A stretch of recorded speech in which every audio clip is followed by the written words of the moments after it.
নমস্কার বন্ধুরা, welcome to এসটিউনিক sports. তো সেরা আক্রমণ জুটি তৈরি করতে কিন্তু চলেছে ইস্টবেঙ্গল। দল গঠনের বাজারে কিন্তু ইস্টবেঙ্গল এই মুহূর্তে যথেষ্ট ছাপ ফেলতে চলেছে।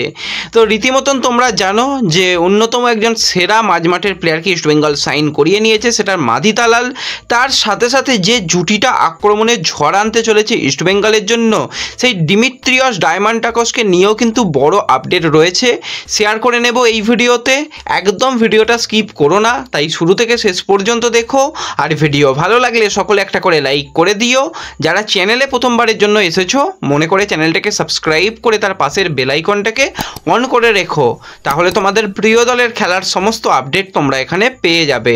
তো চলো আর দেরি না করে ভিডিও শুরু করা যাক।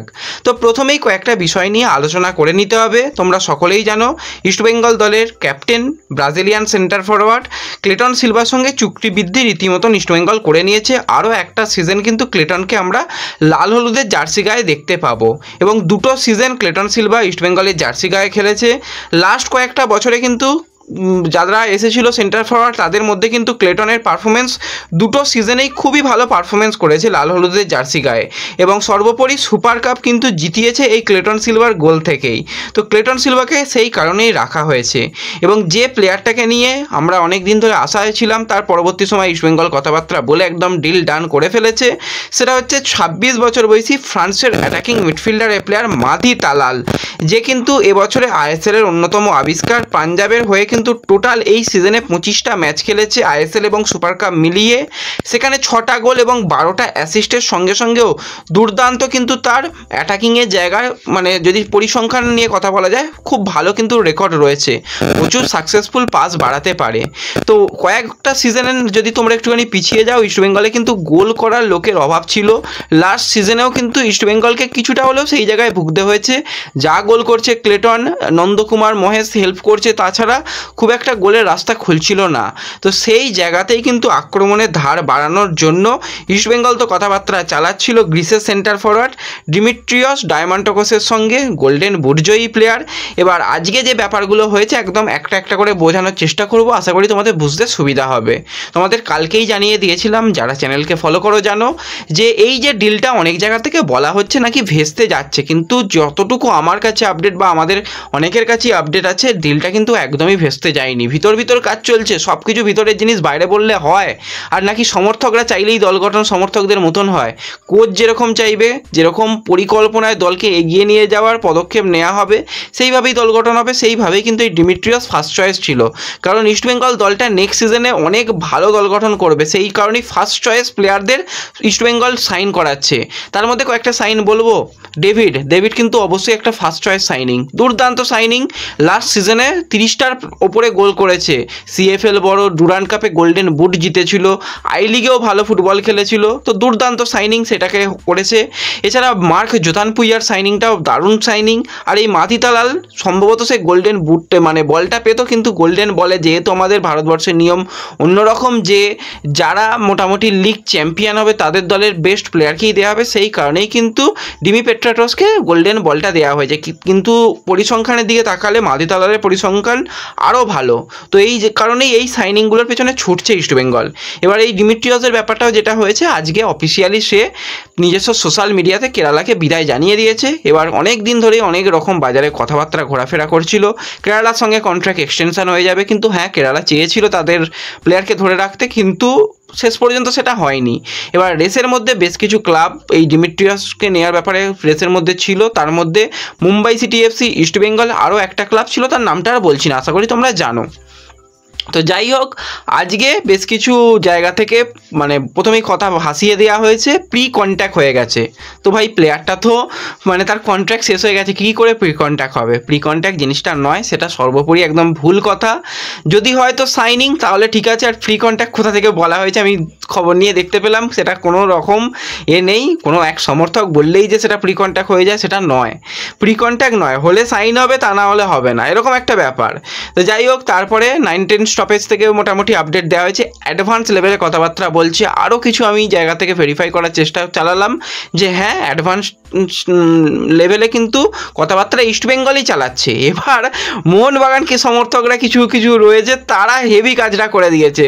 তারা দেখছে যে না, আরেকটু ইস্টবেঙ্গল সমর্থকদের খুঁচিয়ে দেওয়া যাক, সেই কারণে তারা সোশ্যাল মিডিয়াতে একদম ছড়িয়ে দিয়েছে মুম্বাই নাকি 2 বছরের ডিল ডান করে ফেলেছে।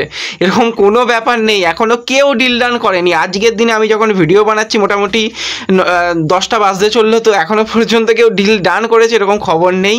আর আমি আরেকটু অপেক্ষা করেছিলাম খেলনাও বা IFTWC বা মার্কাসের তরফ থেকেও যদি কোনো আপডেট আসে, যে সাইনিংয়ের আপডেট বা কিছু আপডেট, তো সেক্ষেত্রে মার্কাস কিছুক্ষণ আগেই জাস্ট একটা আপডেট শেয়ার করেছে। সেখানে সে জানিয়েছে যে এই যে ডায়মন্ড টোকসের ব্যাপারটা, তার কাছে বিদেশে ক্লাবেরও অফার ছিল, কিন্তু সে নেক্সট সিজনে ভারতেই কন্টিনিউ করবে এবং ইস্টবেঙ্গল অ্যাডভান্টেজ পজিশানে রয়েছে। এটুকু আজকের দিন পর্যন্ত ধরে রাখো, এর বেশি কিন্তু এখনই কেউ ভেবে নিও না যে মুম্বাইয়ে সাইন করে দিয়েছে কিংবা সাইন করে দিয়েছে। ইস্টবেঙ্গলে সাইনিং এখনও হয়নি, ফ্রি প্লেয়ার হয়ে গেছে। ট্রান্সফার ফিতেও কোনো পে করতে হচ্ছে না যে হাই ট্রান্সফার ফি দিয়ে নিতে হচ্ছে, সেরকম কোনো ব্যাপার নয়। যদি ভালো রকম তাকে অফার করা যায় তো সেক্ষেত্রে সাইনিং হয়ে যাওয়ার রেসে ইস্টবেঙ্গল এগিয়ে রয়েছে। ইস্টবেঙ্গল কিন্তু রেসের মধ্যে সবথেকে এগিয়ে রয়েছে, এটুকু বলতে পারি। এবার ডিলটা ঠিক কীভাবে হবে, কোনো জায়গায় 1 বছর, কোনো জায়গায় 2 বছর, 3 বছর, 5 বছর, অনেক কিছু বলা হচ্ছে। তো এখনও পর্যন্ত যেহেতু ডিল ডান হয়নি, তো কী করে বলা যাবে যে ক বছরে চুক্তিতে হবে। তো ইস্টবেঙ্গল কিন্তু বিদেশি প্লেয়ারদের সঙ্গে সম্ভবত 2 বছরের চুক্তি সবার সাথেই করেছে। মাধি তালালের সঙ্গে 2 বছরের চুক্তি, সাউল ক্রেসপোর সাথে 2 বছরের চুক্তি, হিজাজি মায়ের সঙ্গে 2 বছরের চুক্তি। তো সম্ভবত এই ডিমিট্রিয়াসের ব্যাপারটাও 2 বছরের চুক্তি হতে পারে, 1+1 ইয়ার ডিলও হতে পারে বা 2+1 ইয়ার ডিল হতে পারে। কিন্তু যতক্ষণ না সেই ডিল ডানটা হচ্ছে ততক্ষণ তো বলা যাচ্ছে না। তো সেক্ষেত্রে একটু অপেক্ষা করো। অনেকেরই অনেক রকম প্রশ্ন, অনেক রকম জটিলতা ছিল। আশা করি আমার দিক থেকে যতটুকু আমি পেরেছি জটিলতাগুলো কাটানোর চেষ্টা করেছি। এরপরও অনেক কিছু হবে, একটু অপেক্ষা করো, সময় দাও, সময় কথা বলবে। আশা করি সময় ভালো কথাই বলবে, এটুকু বলতে পারি। আর বেস্ট জুটি কিন্তু ইস্টবেঙ্গলের আক্রমণ ভাগে কীরকম হচ্ছে একটুখানি তোমরা কল্পনা করো। ডিমিট্রিয়াস ডায়মন্ডটোকস এই সিজনে তার পারফরমেন্স ব্রিলিয়ান্ট। টোটাল কিন্তু 17টা ম্যাচে ISL-এ 13টা গোল, 3টে অ্যাসিস্ট, তার মানে 16টা গোলের ক্ষেত্রে অবদান রয়েছে। ক্লেটন সিলভা যদি আমরা কথা বলি, ক্লেটন সিলভাও 8টা গোল, 3টে অ্যাসিস্ট রয়েছে। মাধি তালাল 6টা গোল, 10টা অ্যাসিস্ট। তো শুধু বিদেশিদের যদি ভাবো, ডবল স্ট্রাইকার মাধি তালালকে রেখে যদি খেলানো হয়, তো ইস্টবেঙ্গলের আক্রমণ ভাগ যে কত ভালো ফুটবল খেলবে বুঝতেই পারছো। তার সাথে সাথে একদিকে যদি নন্দ, অপরদিকে যদি মহেশ, একদিকে যদি বিষ্ণু, অপরদিকে যদি সায়ন, একদিকে যদি জেসিন, অপরদিকে যদি আমন থাকে, তার মানে ইস্টবেঙ্গলের জাস্ট আক্রমণ ভাগটা দেখো, সুন্দর আক্রমণ ভাগ। এই আক্রমণ ভাগকে নিয়ে কিন্তু স্বপ্ন দেখা যায়। কোনো সময় খেলা তো বলা যায় না, দল পিছিয়ে পড়লেও এই দল কামব্যাক করতে পারবে। এটা কিন্তু এবছর থেকেই কোচ ভরসা দিয়েছিল যে এই ইস্টবেঙ্গলও পিছিয়ে থাকা অবস্থাতেও ম্যাচ জিতে বার করে দিতে পারে। সেই জিনিসটা কিন্তু আরও বেশি শক্তিশালী হয়ে যেতে চলেছে এই ডায়মন্ড টোকসের যদি সাইনিংটাকে কমপ্লিট করে নিতে পারে ইস্টবেঙ্গল। সম্ভাবনা অনেকটাই রয়েছে, শুধুমাত্র সময়ের অপেক্ষা। আশা করি প্রত্যেকটা সমর্থক সময়ের অপেক্ষা করবে, কারণ একদিনে ইস্টবেঙ্গল হয়নি, অনেক কিছু করেই কিন্তু ইস্টবেঙ্গল হয়েছে। আরও ইস্টবেঙ্গল ভালো হবে আমরা এই আশা রাখি। ব্যাস এটুকুই তোমাদের বোঝানোর ছিল। আশা করি অনেকেই বুঝেছো, যারা বোঝোনি, যারা এরপরও মানে অনেক রকম কথা বলতে পারো, কোনো রকম অসুবিধা নেই। তো সব কিছু বোঝা যাবে সময় দিলেই। তো এই ভিডিওতে এটুকুই আলোচনা করার ছিল। ভিডিও ভালো লাগলে ভিডিওতে লাইক করে দিও, চ্যানেলে প্রথমবার এলে চ্যানেলটাকে সাবস্ক্রাইব করে দিও, ফেসবুক পেজ থেকে ভিডিও দেখলে ফেসবুক পেজটাকে ফলো করে নিও এবং ভিডিও একটু সকলের সঙ্গে শেয়ার করে দিও। তো দেখা হচ্ছে পরবর্তী ভিডিওতে। ধন্যবাদ।